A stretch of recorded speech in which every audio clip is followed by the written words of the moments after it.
So moving from the slavery game, there were a lot of things that happened during that time period. But the girl, started to realize that what she had hope, what she was expecting, finally getting with her family, that she was where she was supposed to belong. You know, it was like the dream that she had starting to be a nightmare, in the sense like it was nothing she expected. There was like a lot of um beatings, you know, bad treatments towards her. Like, she was not only, the one helping out in the household, but she was like, um, she was like, how could I say that? She didn't feel welcome. Let's just say, like, there was only one bedroom there was a 2 bedroom apartment, one for the adult and one for all the kids. And during that time, there was like a bunk bed and a regular bed. So there wasn't even a lot of space for for all of them to sleep. So just to make like just she felt so uneasy that sometimes she'll stay in the kitchen to read. Oh, she loved to read. Oh yeah, she that was her. That was, I believe it was, reading was a place for her to escape, and it was also a place for her to learn how to speak English. And yeah, she loves to read. Like, she would be the last one going to bed, going back to the room, because she feel like she has no connection with her siblings. But she would stay in the kitchen reading, and sometimes the baby daddy would come late, and then for some reason the mom would go and heat up some food, and she'll see her like 11 o'clock, maybe midnight, in the kitchen. Instead of telling her, go to bed, she would probably, not probably, she gets mad. She would get mad. I don't mean Tiffy. If there's always like a snark remark about Haiti, because like to her, Haiti was like the lowest of the low. Like, I understand Haiti is a poor country, but the lifestyle she had in Haiti, that child, that girl, like, she was the maid here, but in Haiti she didn't have her own maid, but she had a maid in the house, like someone cleaning for her, washing her clothes, doing what they're supposed to do, like a maid. But now here in the States, she was becoming the maid, she was becoming the Santanese, the Tibon, like, she didn't belong. But nan tout bagay sa yo, te gen yon sel, ray of sunshine that kept her going. It was her friend Erica. Erica lived downstairs, and they met because they were in the same school, and every morning they would be like waiting for the school bus. So yo komanse pale, yo zami, they become friends, and yo, let me foti parenthèse. Tiffy a te kon Petit Clay anpil. Lem to Petit Clay, in the sense like every other day, she would lose a key. It came to a point that the mother was like, "Mpa bokle anko." And she's like, okay, cool. And then she would have to spend like 2 or 3 hours, you know, in the inside, because Erica lived in the building, so she would get in the building, not in the cold, but she would not be able to get into the apartment.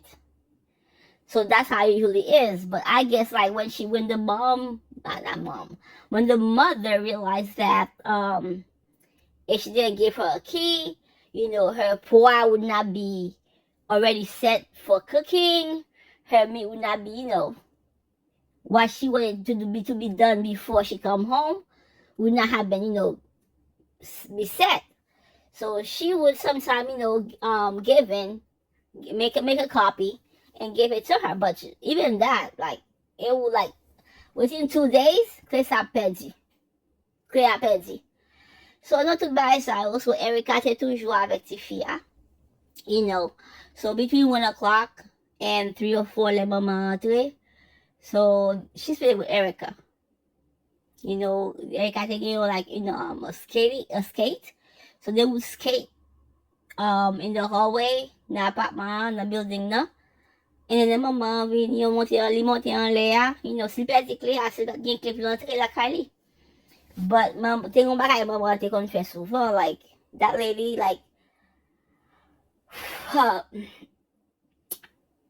la bon baton, ou kon wap pran baton, li ba koure sou bon baton direktement. Li fò ton.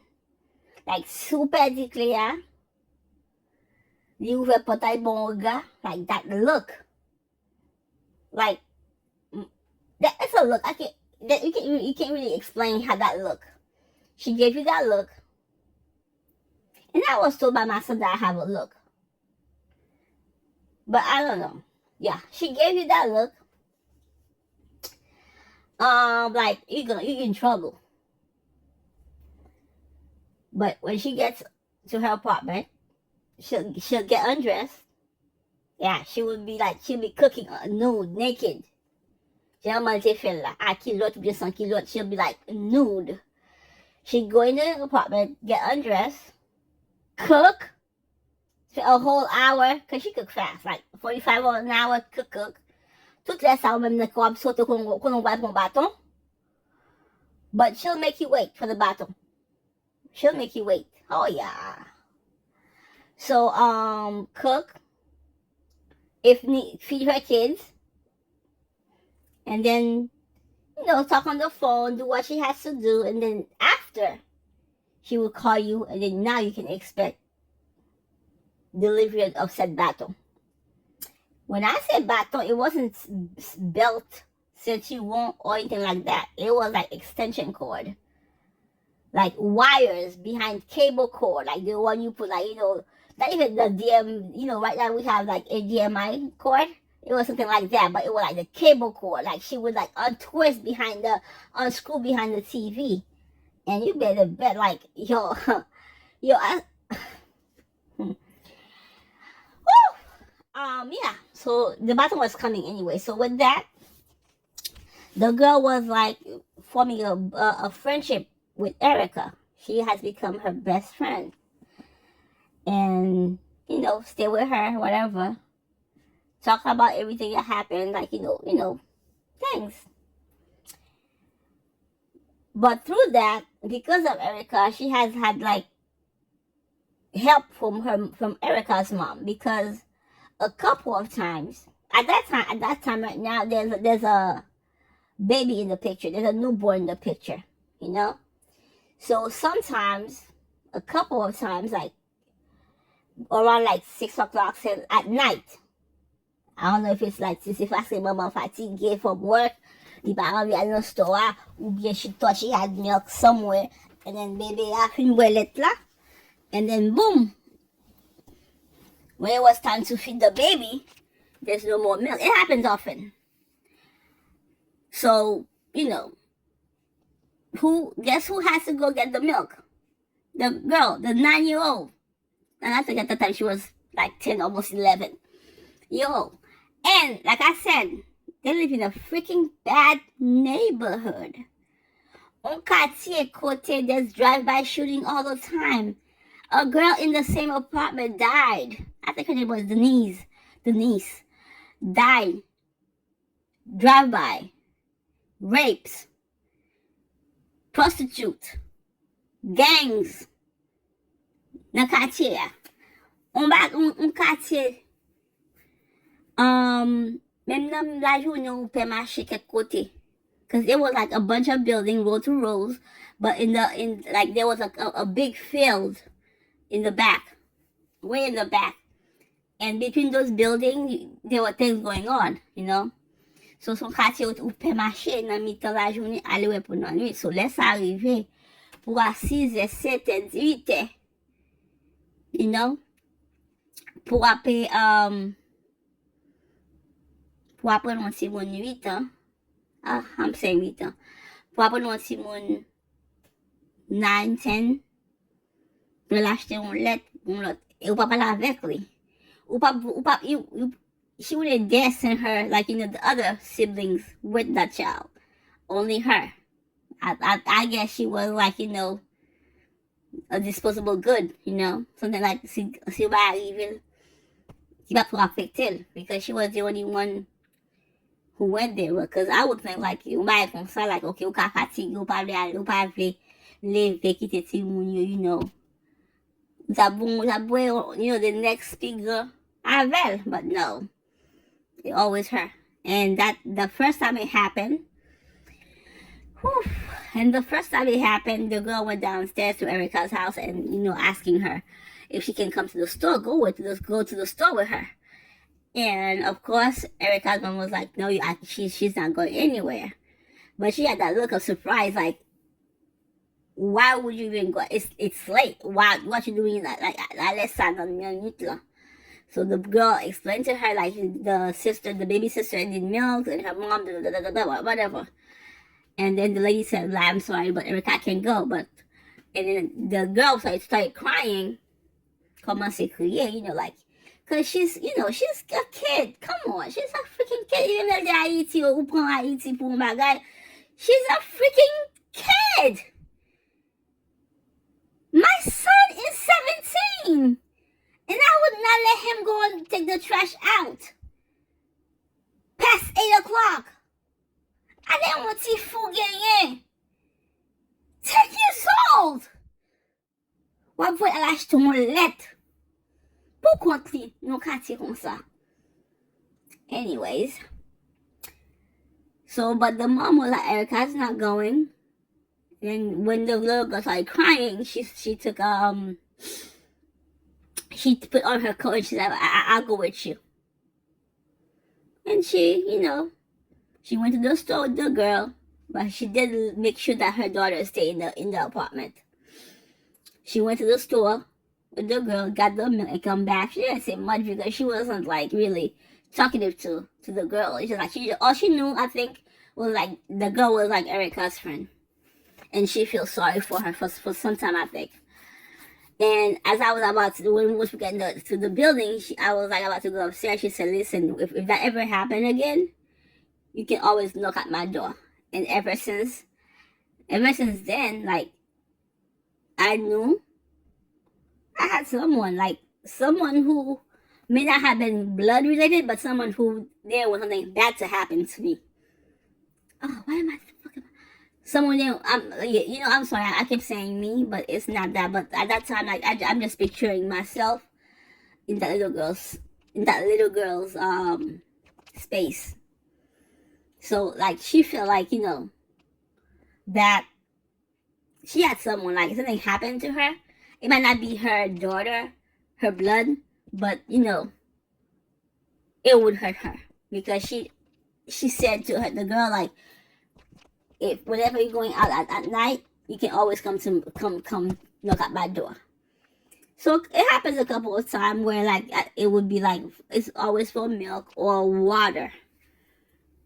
For some reason, I don't know what the story, why she didn't have that ready already. She read, but it happened a couple of times, but not often, but a couple of times where she had to, send the little girl out to get something for the baby. Whew. So, yeah. So this girl, Erica, was like, her friend. She helped her get through some stuff. She get her through some stuff. Yeah. Yep. Yeah, so as I was saying, she felt at one point like excited to be very clear that she was in a hellhole. She was in a really hellhole. Like, she even imagined herself as, like, Cinderella. She would go to bed making up stories in her mind. Like when I say making up stories, like she would be rescued, kid stuff. She would be rescued by a prince. Like the mother was like the stepmother in Cinderella. Stories like cartoons, fairy tales. She would like that's the only way that would make her sleep sometime at night. Like imagine this stuff. Just like when she was in Haiti before coming here to the States, she would imagine that her mom was suffering, was missing her so badly. She wants her daughter, her firstborn, to be, with her. And then like every time someone says something bad to her, she's like, "Oh, my mom gonna kill you. My mom gonna do this to you." She was making up stories in her mind that how like, kids, girls usually have daddy, the daddy is the hero, but like this one right there, I don't even want to talk about him. But in her head back then, her mother was like someone like her hero, even though she heard stories like why that lady left her, whatever. But to her, at that young age, her mom was everything to her. She couldn't wait to be with her family. That was her story.